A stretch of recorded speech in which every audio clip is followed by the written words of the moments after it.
Bertujuan untuk kesejahteraan keluarga serta menekan terjadi kekerasan rumah tangga, dibentuk Desa Ramah Perempuan dan Anak. PJ Bupati Muara Enim, Hengki Putrawan, menjelaskan, program Sigermas ini memang untuk meningkatkan kesejahteraan masyarakat luas. Dengan adanya tingkat kepedulian yang tinggi terhadap perempuan dan anak, akan meningkatkan kualitas dari setiap keluarga. Dengan memberikan kepedulian tinggi terhadap perempuan dan anak, akan banyak keluarga yang terlindungi dari kekerasan dalam rumah tangga, maka tercipta keluarga yang berkualitas, baik dari ekonomi dan masa depan anak.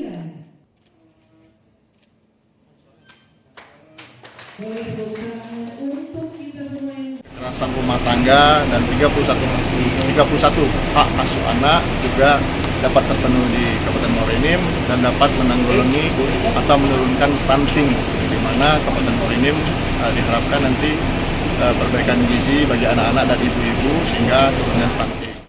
Ramah Perempuan dan Peduli Anak bukan cuma sekedar dilindungi dari aksi kekerasan, namun memperhatikan tumbuh kembang anak dan memberikan pengetahuan terhadap perempuan akan meningkatkan daya saing dalam kehidupan sehari-hari. Dengan kualitas keluarga yang tinggi, akan terciptanya peningkatan perekonomian masyarakat di wilayah Muara Enim. Mardiansyah, PAL TV.